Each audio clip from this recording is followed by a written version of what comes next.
Un cordial saludo a todos mis estudiantes de noveno grado. Los extraño mucho y ojalá nos podamos ver muy pronto. Hoy escuchando a la ministra de Educación. En estos 2 meses venideros van a hacer pues los protocolos respectivos para que ustedes se reintegren o todos nos enteremos el 1 de agosto. Por lo pronto vamos a seguir trabajando con las temáticas que nos conciernen en noveno grado. Vamos a seguir con América Latina en la primera mitad del siglo XX. Aquí al frente tengo pues la temática, ¿no?, que vamos a dar, que es la economía y sociedad en esa primera parte de la primera mitad del siglo XX en América Latina. ¿Qué cambios políticos, cambios sociales se dieron?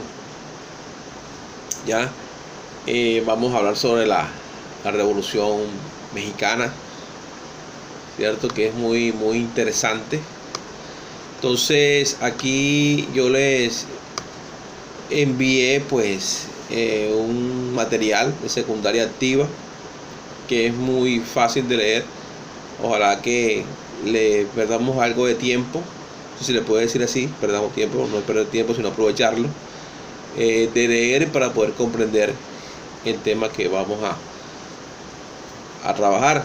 Yo voy a darle una breve explicación hasta donde me alcance pues este video.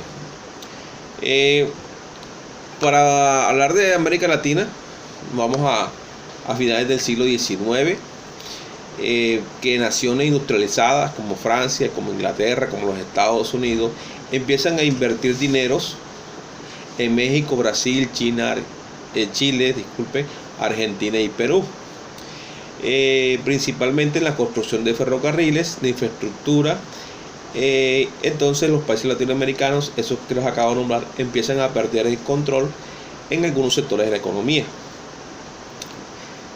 Lo que les puedo decir es que los países latinoamericanos en ese tiempo histórico empiezan a tener un papel de monoexportadores. O sea, ellos se van a dedicar al sector primario. Los países latinoamericanos a principios del siglo XX no estaban industrializados y dependían de una u otra forma de las potencias que les acabo de nombrar. O sea que los países latinoamericanos basaban su economía en el sector primario, así de sencillo. Ya, Argentina con la lana, con el trigo, Chile con el cobre, vemos a Cuba con el tabaco, con el café, con el azúcar, en México con el genequén, con el cobre y con el zinc. Son ellos. Entonces el modelo económico que se va a gestar en América Latina va a ser exportación de materias primas e importación de productos manufacturados. O sea, nosotros echamos hacia afuera materia prima y nosotros compramos productos manufacturados. Aquí no te nombra Colombia porque Colombia tuvo un poquito menos trascendencia que estos que estaban acá. Ese es el modelo económico que se está dando. Entonces la sociedad empieza a cambiar, ¿cierto? Se va modificando por el modelo económico que va a surgir en América Latina. El primero va a ser la modernización de las élites. O sea, que esos los dueños de esas grandes haciendas, ya, que cultivan el café, el tabaco, el azúcar, se van convirtiendo pues en grandes ¿cómo se llama? Van tomando una clase social alta, ya, van tomando un estatus político, ya. Aparición y aumento de la clase media. Claro, al ver que se van haciendo pues la clase obrera y va a llegar y va a haber más gente de los profesionales. O sea, va a haber un surgimiento de la clase media. La política de importar fuerza de trabajo, bueno, muchos europeos vinieron hacia acá, africanos a Brasil, italianos, ingleses a Argentina, en Chile lo mismo. O sea, llegó mucha fuerza de trabajo de afuera, ¿ya? Estos fueron con los principales cambios que se dieron por el modelo económico. Vuelvo y repito, se modernizan las élites, los que eran los dueños de las grandes tierras van teniendo un estatus político y van teniendo, o sea, van mejorando su clase social, dejan de ser hacendados para convertirse como en líderes políticos y se van convirtiendo en una clase más alta. Aparición y aumento de la clase media y la política de importar fuerza de trabajo. Ahora, ¿qué cambios políticos se dieron a comienzos del siglo XX? Aquí vamos a ver que muchos sectores, más de los trabajadores, que la mayoría eran de clase media, empiezan a tener acceso al sufragio, o sea, al voto. Por ejemplo, en Argentina se hizo una ley electoral de 1912 que le dio más participación a la clase media para poder votar. Y para 1916 el Partido Radical, que tenía como base la clase media, va a llegar a tener un presidente de clase media. En Chile se va a dar la caída de la monarquía en 1889. En 1890 se va a montar un gobierno parlamentario sobre uno presidencialista. En Cuba, en 1898 logra su independencia de España, pero pasó a ser un protectorado de los Estados Unidos. México, que lo vamos a ver más tarde, se va a gestar la Revolución Mexicana, que va a traer unas transformaciones sociales, pero lo vamos a ver con detenimiento después. ¿Okay? Eso como los países como más importantes que les puedo nombrar. Como empieza a darse como especie,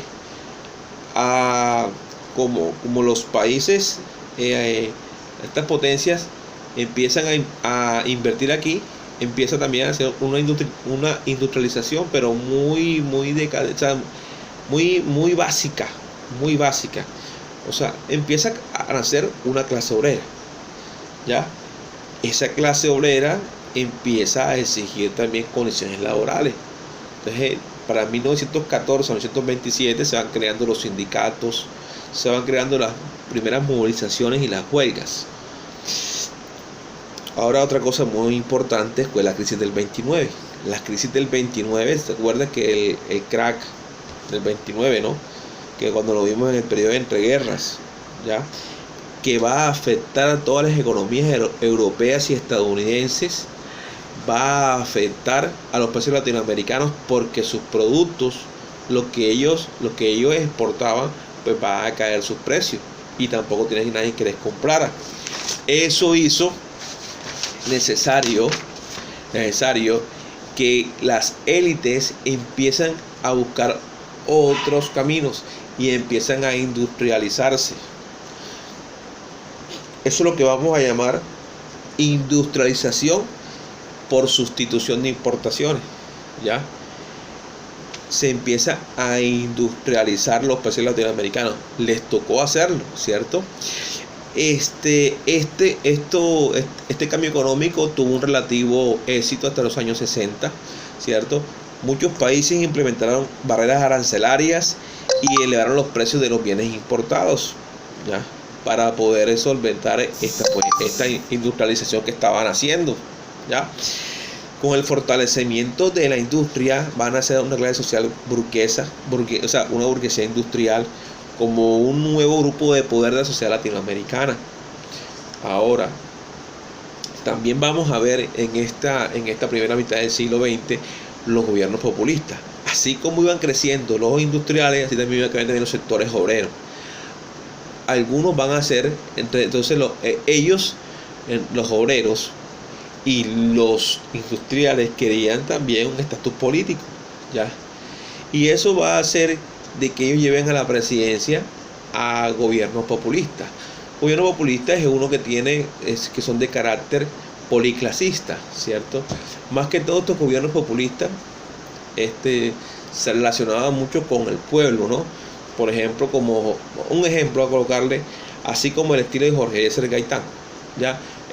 Eran de carácter antiimperialista, buscaban nacionalizar las empresas que eran multinacionales de los Estados Unidos, ¿ya? Entonces, siempre buscando como la mejoría del trabajador, ¿ya? Podemos nombrar a Juan Domingo Perón en Argentina, Lázaro Cárdenas en México, que fue, que puede decir que fue la culminación de la revolución industrial o de la revolución mexicana. Y también podemos nombrar también a Getúlio Vargas en Brasil, ya, que hizo crecer la metalurgia, ya, en Brasil. Entonces, pues esto ha sido lo más importante, pues, de esta parte de América Latina y la sociedad, qué cambios tiene. Vamos a seguir después. Vamos a hablar ahora después de la Revolución Mexicana, ya. ¿Cuáles fueron las causas de esa Revolución Mexicana? ¿Cuáles fueron sus consecuencias? Ya. Bueno, entonces nos vemos en otro video. Gracias.